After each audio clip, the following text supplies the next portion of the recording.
The great crystal dome of the Galactic Council gleamed under three suns as beings from across the galaxy gathered for something that had never been tried before. Ambassador Krixtal of the Zephyrian Empire stood at the center podium, his blue skin shimmering with excitement. Today would mark the beginning of the first intergalactic recreational activities exchange program.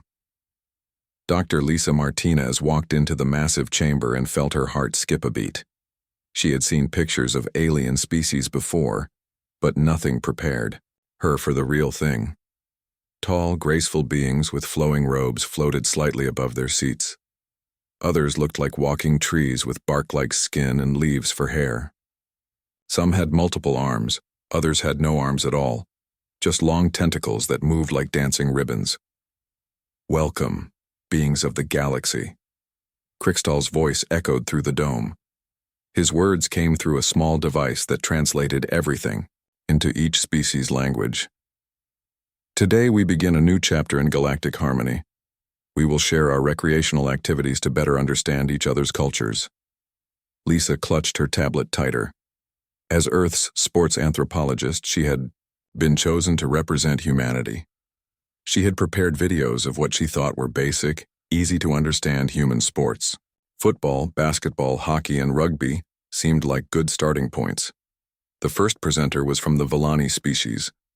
A creature that looked like a cross between a dolphin and a butterfly showed videos of their people floating in warm pools, creating beautiful light patterns with their bioluminescent spots. The patterns danced and swirled in the water like living art. The audience made soft humming sounds of approval. Next came the Korth, a race of tall, thin beings with large heads. Their recreational activity involved sitting in circles and sharing complex mathematical equations that created music when solved correctly. The equations floated in the air as glowing symbols, and when completed, they produced harmonious tones that made everyone feel peaceful. Then it was Lisa's turn. She walked to the presentation area, her footsteps echoing loudly in the quiet chamber. Every eye, tentacle, and sensory organ focused on her. "Hello, everyone," she began, her voice shaking slightly. "I'm Dr. Lisa Martinez from Earth. I want to show you some of our most popular recreational activities." She activated her first video. On the massive screen above, two teams of humans in colorful uniforms ran across a green field. One player caught a brown oval ball, and immediately, several large men from the opposing team rushed toward him at full speed. The collision was tremendous. Bodies crashed together with a sound like thunder. The ball carrier disappeared under a pile of other humans who had thrown themselves on top of him. The crowd in the stadium roared with excitement. In the council chamber, there was complete silence. Lisa looked around nervously. Several alien beings had covered their eyes with their hands, tentacles, or whatever appendages they had. Others were leaning away from the screen as if they expected the violence to somehow reach them. "This is American football," Lisa explained, trying to sound cheerful. "The objective is to move the ball down the field to score points. Players work together as a team and use strategy to outsmart their opponents." She showed more clips. Humans running into each other at incredible speeds. Players diving through the air to tackle opponents. Bodies slamming into the ground with bone-jarring force. The humans in the video seemed to enjoy every moment of it, jumping up after each collision and doing it again. Ambassador Krixtal's blue skin had turned a pale green color. "Dr. Martinez," he said carefully, "are these humans fighting each other?" "Oh no," Lisa laughed. "This is just a game. They're having fun." The word fun was translated into 12 different languages simultaneously, and Lisa heard gasps and what sounded like choking noises from around the chamber. She moved to her next video. "This is basketball." On screen, tall humans ran back and forth on a wooden court, jumping high into the air and colliding with each other as they fought for control of an orange ball. Players fell to the ground regularly, often with other players landing on top of them. "Notice how they jump," Lisa pointed out. "Some of these athletes can leap nearly 4 feet straight up into the air." A Korth delegate made a sound like a computer crashing. 4 feet was higher than most of their species could reach even when standing on their longest appendages. The basketball video showed a player taking what Lisa called a hard foul. The defender slammed into the ball carrier in mid-air, sending both players tumbling to the ground in a tangle of arms and legs. They bounced off the hard wooden floor and slowly got back up. "Amazing durability," Lisa commented proudly. "They just shake it off and keep playing." Several aliens were now making urgent notes on their personal devices. The word durability seemed to cause quite a stir. Next came hockey. Lisa had thought this would be easier for the aliens to understand, since it was more obviously a game with rules. She was wrong. The video showed humans strapping sharp metal blades to their feet and racing around on frozen water at incredible speeds. They carried long sticks which they used to hit a small black disc with tremendous force. When players got in each other's way, they didn't slow down or go around. Instead, they crashed into the walls surrounding the rink with loud, banging sounds. "Sometimes players fight," Lisa mentioned casually as the video showed two humans dropping their sticks and gloves to punch each other while skating. "But there are referees to make sure it stays fair." The concept of fair fighting seemed to break something in several alien minds. A Villani delegate had to be helped from the chamber after fainting.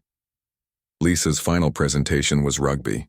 She had saved it for last because she thought it looked the most civilized. The humans wore fewer protective padding than in football, and the field was larger and more open.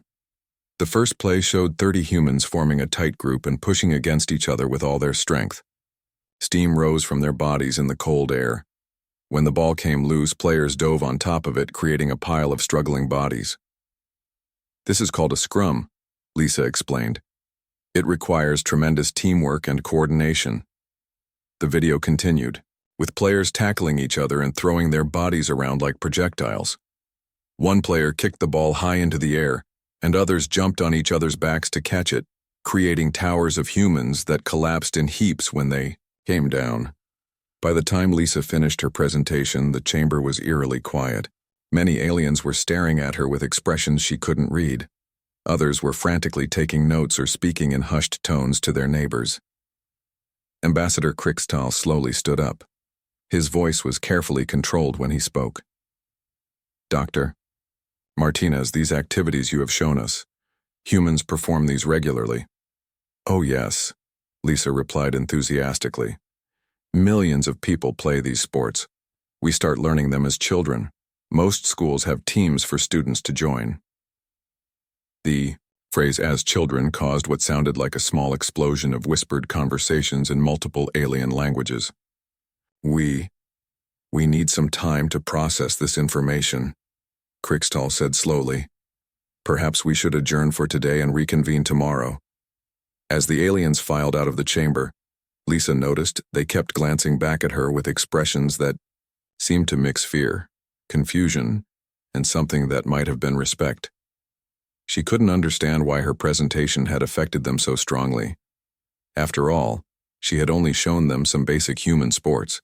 She hadn't even included the really exciting stuff like mixed martial arts or extreme sports. Those might have been too advanced for a first meeting. Lisa packed up her materials, completely unaware that she had just introduced the galaxy to what they would soon classify as advanced military training, disguised as entertainment. The aliens left the chamber that day with a completely new understanding of what kind of species humanity might actually be. 3 days after the presentation, Dr. Veltar sat in her laboratory on Zephyr Prime, staring at the human recreational footage for the 100th time. Her blue fingers moved quickly across her datapad as she made notes. Around her, holographic displays showed frozen images of humans colliding with each other at tremendous speeds. "Computer, replay the football sequence from timestamp 432, she commanded. The hologram showed a human male weighing approximately 250 pounds, running at full speed directly into another human of similar size. The impact created a sound that registered on their audio equipment as equivalent to a small vehicle crash. Both humans fell to the ground, then immediately stood up and prepared to do it again. Dr. Veltar's assistant, a younger Zephyrian named Chelmu, entered the lab carrying a steaming cup of heated nutrient fluid. "Any new discoveries, Doctor?" "Disturbing ones," Veltar replied without looking away from the screen. "Watch this basketball sequence." The hologram switched to show a human jumping nearly 4 feet into the air, while another human of equal height jumped to meet him. They collided in mid-air, fighting for control of the orange sphere. Both fell to the hard surface below and bounced slightly before getting back to their feet. Notice the bone density required for that impact, Veltar pointed out. Our species would suffer multiple fractures from a fall like that, even from normal walking height. These humans seem designed to absorb tremendous physical punishment. Kelmu set down his cup with shaking hands. Are we certain these are recreational activities and not some form of military training? That's what concerns me most, Veltar said, pulling up her analysis charts. Look at these cardiovascular measurements. During what humans call soccer, their heart rates reach levels that would be fatal to most galactic species. They maintain these extreme rates for 90 minutes straight. She switched to another display showing thermal imaging of human runners. This is from something called a marathon. Humans run for over 26 miles without stopping. Their body temperature rises to levels that would cook our internal organs, yet they continue functioning. Chelmu moved closer to examine the data. How is that possible? Their cooling system, Veltar explained, highlighting areas on the thermal image. They excrete salt water through millions of tiny pores across their skin surface. It's incredibly efficient, but also suggests they evolved in an environment where overheating was a constant threat. The laboratory door opened and cultural analyst Trixon entered, carrying a datapad and looking deeply troubled. Doctor, I've completed my behavioral analysis of the human spectators. The results are unsettling. Show me, Veltar said, clearing a section of her workspace. Trixon activated a holographic display showing crowds of humans in the sports stadiums. Notice their reactions during moments of highest violence. When players collide most forcefully, the spectators become more excited. They cheer loudest when their preferred competitors demonstrate superior physical dominance over opponents. The display zoomed in on individual human faces. Their expressions showed joy, excitement, and what appeared to be satisfaction when witnessing the controlled combat. This suggests a species-wide appreciation for competitive violence, Trixon continued. But it's not random violence. They have complex rules governing acceptable behavior, timing, and methods of engagement. Veltar nodded grimly. Sophisticated warfare protocols disguised as entertainment. There's more, Trixon said, switching to another video. Look at this sequence from hockey. The hologram showed humans strapping metal blades to their feet and racing across frozen water at dangerous speeds. When two players collided with the wall surrounding the rink, the impact was so severe that the transparent barrier cracked. They've weaponized their feet, Chelmu whispered. And notice the protective equipment, Veltar added, pointing to the player's gear. Padding designed to absorb impacts that would destroy unprotected bodies.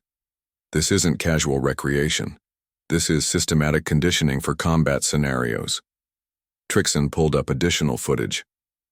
I analyzed what they call boxing. Two humans enter a confined space and attempt to render each other unconscious using only their hands as weapons. The objective is deliberate brain trauma. The video showed two humans circling each other, throwing punches with tremendous force.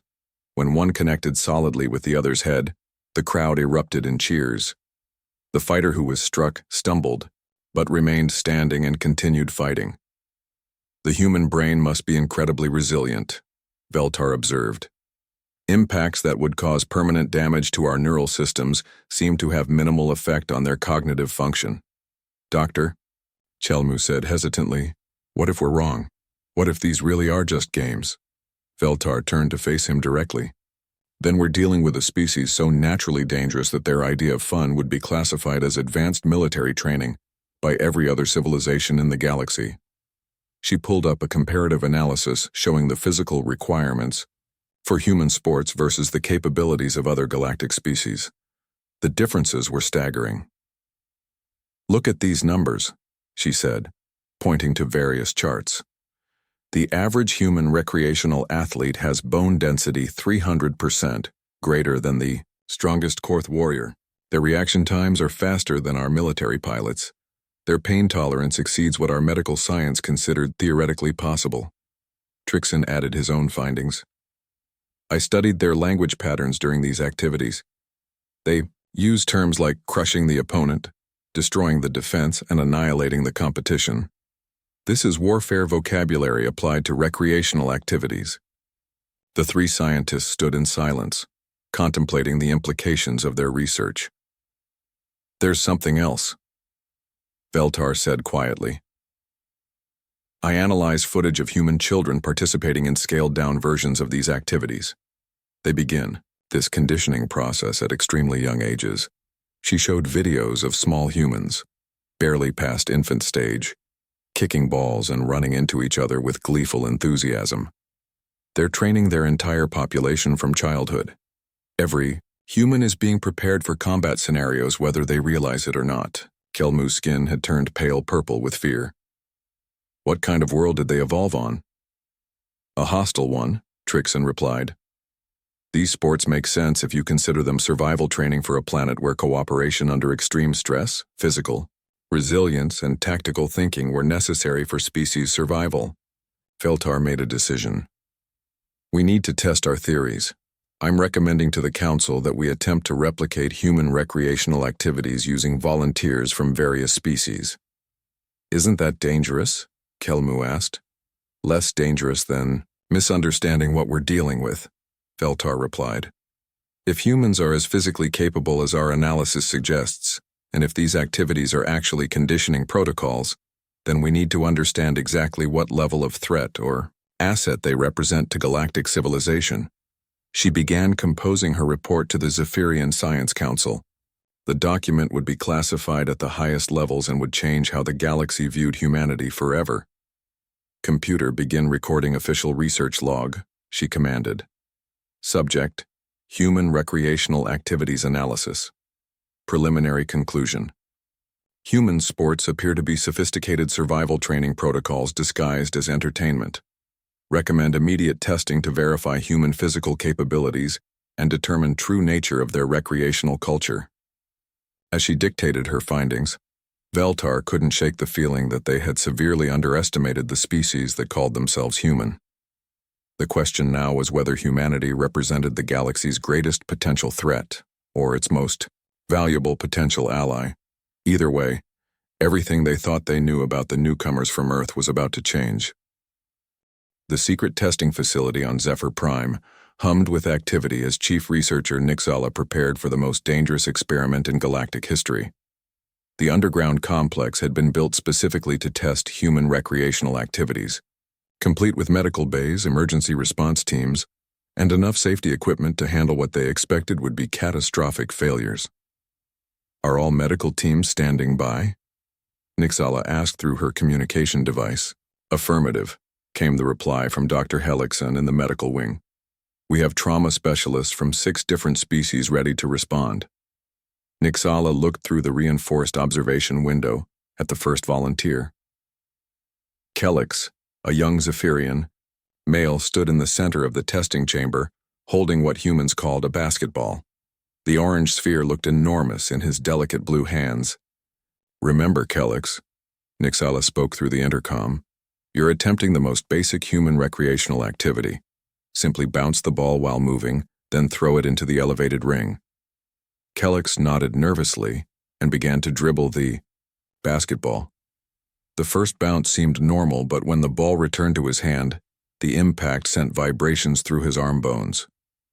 By the 5th dribble, hairline cracks had formed in his finger bones. By the 10th, he was visibly struggling with pain. "I can continue," Kellix said bravely, though his voice was strained. He attempted to run while dribbling as he had seen humans do. Each step sent jarring impacts through his lightweight skeleton. Each bounce of the ball created microfractures in his hands and wrists. When he tried to jump to shoot the ball into the basket, the landing shattered 3 bones in his feet. Kellix collapsed on the soft padding that covered the floor, his breathing rapid and shallow. Medical teams rushed in immediately. "Bone density insufficient for activity requirements," Dr. Hellickson reported over the communication system.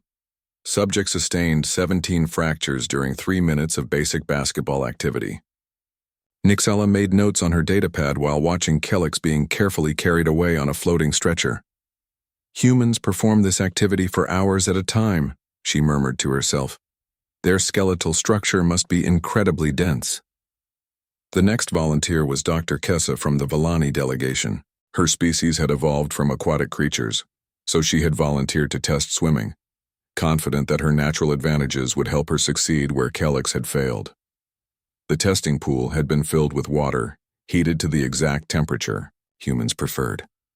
Dr. Kessa entered the water gracefully, her dolphin-like body moving with natural elegance. Swimming itself was no problem for her species. The difficulty began when she attempted to replicate human competitive swimming techniques. The Villani had evolved in calm, mineral-rich pools where aggressive movement was unnecessary. Human swimming required explosive starts, rapid stroke rates, and controlled breathing patterns that pushed cardiovascular systems to their limits. Beginning human freestyle technique, Dr. Kessa announced. She launched herself forward with powerful strokes, trying to match the speed and intensity she had seen in the human videos. Within 30 seconds, her gills were struggling to extract enough oxygen from the water. The rapid movements required energy output far beyond what her species had ever needed. At the 1-minute mark, Dr. Kessa's sophisticated Villani cardiovascular system began to fail. Her movements became erratic as oxygen deprivation affected her nervous system. By 90 seconds, she was floating unconsciously on the surface of the pool. Cardiovascular failure, the medical team reported as they pulled her from the water. Subject's system unable to meet energy demands of human swimming intensity. Nixala watched the medical readings with growing amazement. Humans maintain this level of exertion for 20 minutes or more in their competitions, she noted. Their cardiovascular efficiency must be extraordinary. Scholar Brintal of the Korth species had requested to analyze baseball before attempting it. His species prided themselves on their intellectual capabilities and complex problem-solving skills. After studying hours of footage, he was confident he understood the fundamental requirements. Baseball is clearly an advanced ballistics training program, he announced to the observation team. The ability to track a small projectile moving at high velocity, predict its trajectory, and intercept it with precision timing represents sophisticated combat reflexes. Brintal stood at what humans called home plate, holding a wooden bat that had been specially sized for his tall, thin frame. A mechanical device was prepared to throw baseballs at the speeds human pitchers achieved. Beginning with lowest recorded human throwing velocity, the technician announced, 60 miles per hour. The ball flew toward Brintal. His large Korth brain began calculating trajectory, wind resistance, and optimal interception angle. The calculations were complex but manageable for his species' advanced cognitive abilities. However, by the time his brain finished processing the necessary information, the ball had already passed him and struck the padded wall behind him. Increase cognitive processing speed, Brintal called out, determined to succeed. The second pitch came at the same speed. This time, Brintal began his calculations earlier, but his nervous system simply could not transmit information quickly, enough for real-time response. The ball flew past him again. Human reaction time requirements exceed Korth neural capabilities, he admitted reluctantly. Their nervous systems must process information and initiate responses in milliseconds rather than seconds. The most shocking test came when representatives from the peaceful Melari species attempted to replicate what they considered the safest human sport, golf. Their reasoning was that golf appeared to involve no physical contact between participants and minimal cardiovascular stress. Zara Nell, a Melari volunteer, stood on the artificial grass holding a golf club.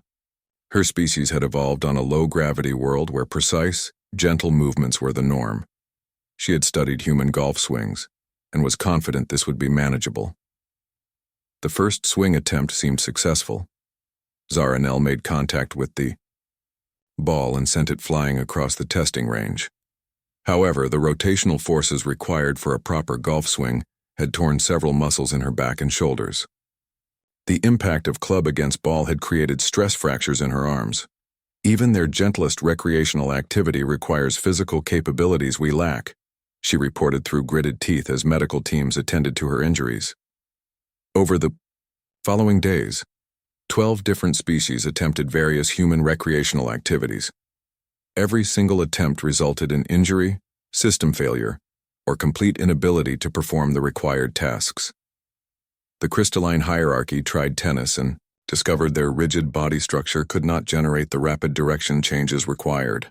The ethereal collective attempted running and found that their lightweight physiology could not maintain the ground contact necessary for efficient locomotion. Most disturbing was the attempt by the Draconic Assembly to replicate wrestling. As one of the largest and strongest species in the galaxy, they were confident they could match human grappling techniques. The test ended when their volunteers' scales were torn off by the friction forces involved in human-style ground fighting. Nixala compiled the results into a comprehensive report that would send shockwaves through the galactic scientific community. Every test had reached the same conclusion.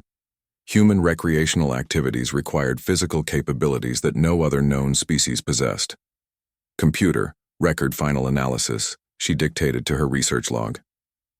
Human recreational activities require bone density, cardiovascular efficiency, neural processing speed, and pain tolerance that exceed the capabilities of all tested galactic species. These activities can only be classified as advanced conditioning, protocols designed for survival in extreme hostile environments.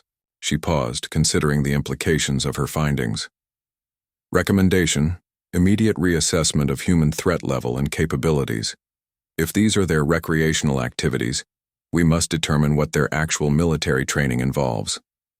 As the classified report was transmitted to the highest levels of galactic government, one thing had become clear: humanity was not the primitive species they had initially appeared to be.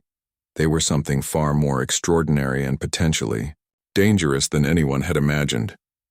Dr. Veltar stood before the emergency assembly of the Galactic Council, her hands trembling slightly as she held the data pad containing her team's findings.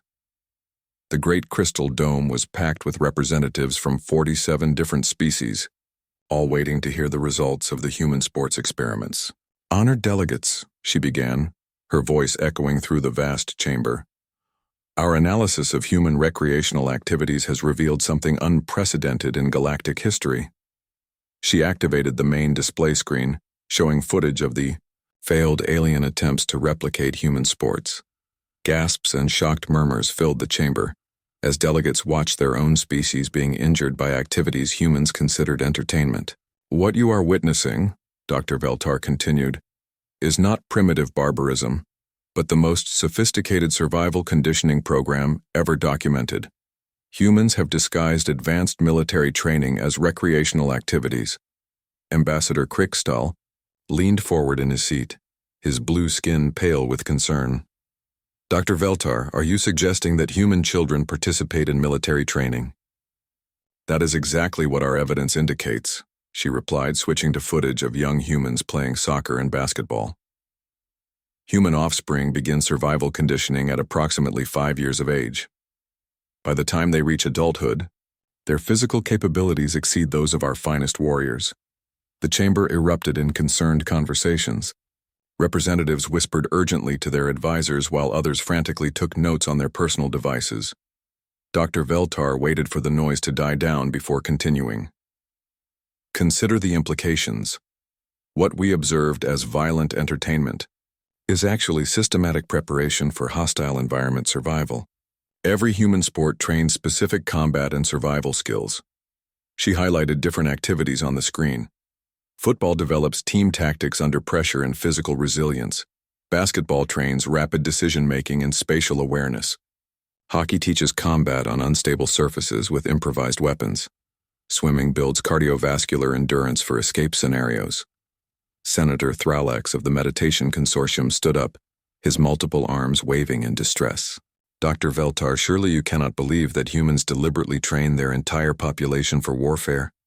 I believe humans have evolved conditioning protocols so advanced that they no longer recognize them as military training," Dr. Veltar replied.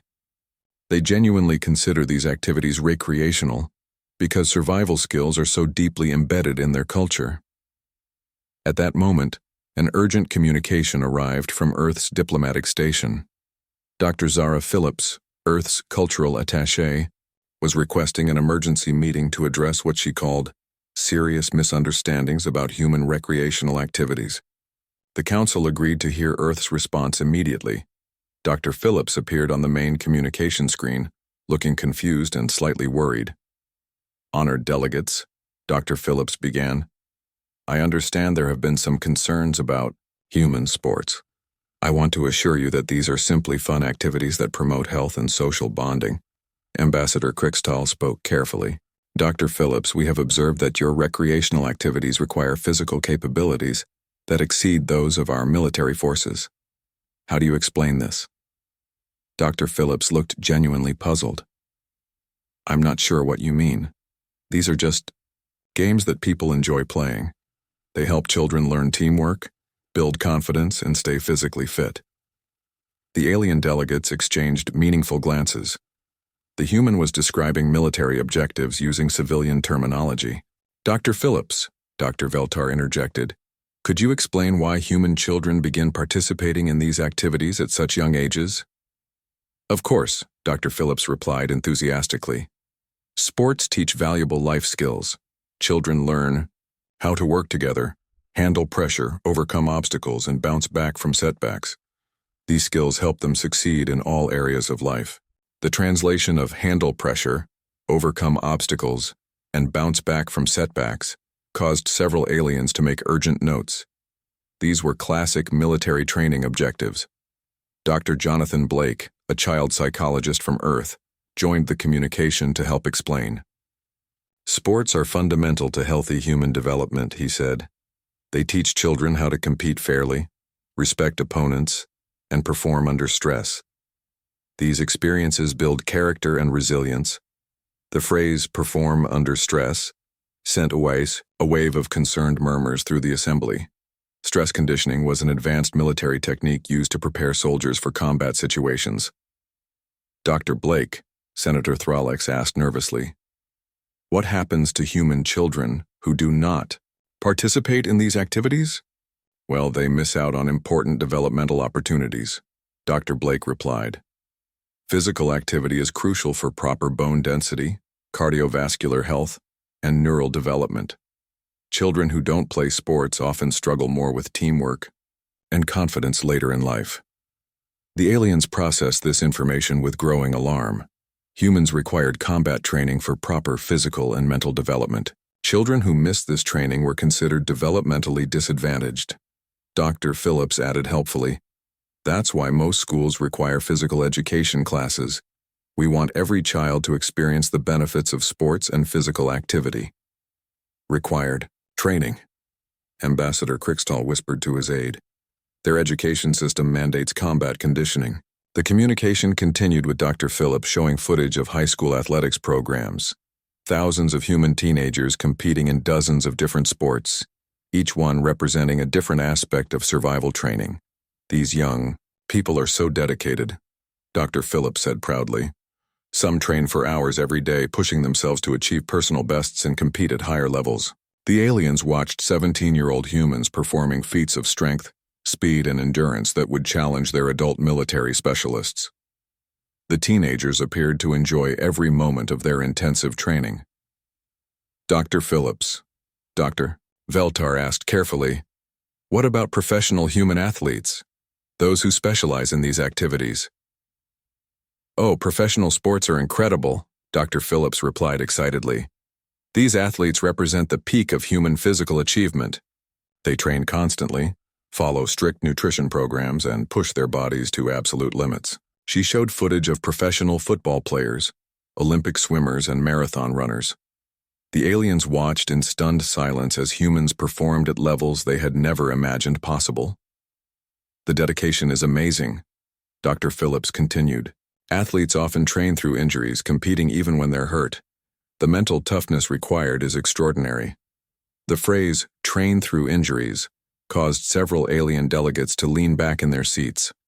The humans were describing voluntary participation in activities that caused regular physical damage, and they considered this admirable. Dr. Blake added, "Sports psychology is a fascinating field. We study how athletes maintain focus under extreme pressure, overcome pain, and perform at peak levels when everything is on the line.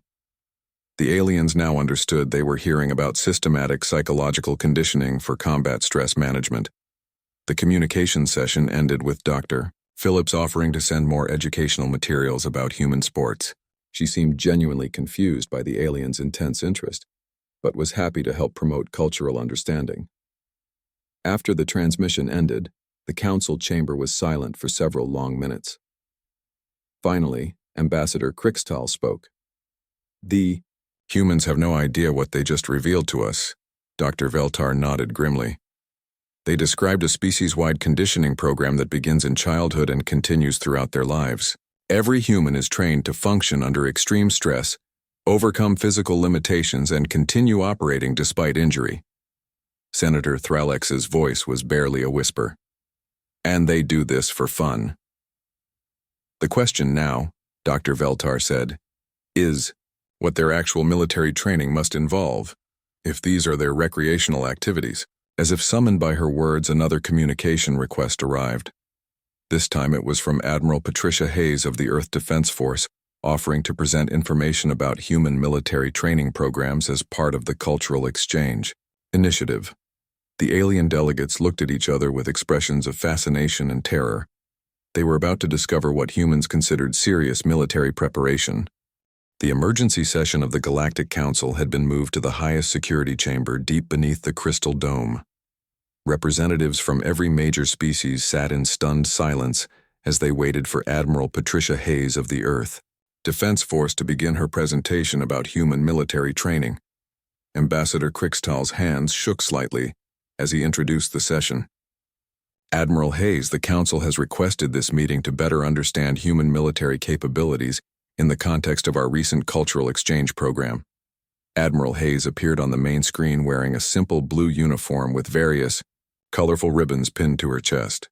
She looked professional but relaxed, completely unaware that her audience was terrified of what she might reveal. "Thank you for this opportunity," Admiral Hayes said with a friendly smile. "I'm happy to share information about how we prepare our military personnel. I think you'll find our training methods quite interesting." Dr. Veltar leaned forward in her seat, her scientific curiosity warring with her growing dread. If human recreational activities had proven impossible for other species to replicate, what would their actual military training involve? "Let me start with basic physical conditioning." Admiral Hayes began activating a video display. Every new recruit goes through 12 weeks of initial training to build fundamental fitness levels. The screen showed young humans running in formation while carrying heavy packs. They moved at speeds that would exhaust most alien species within minutes, but these humans maintained the pace for miles. The video switched to show them climbing ropes, crawling under obstacles, and jumping over barriers that were taller than many aliens.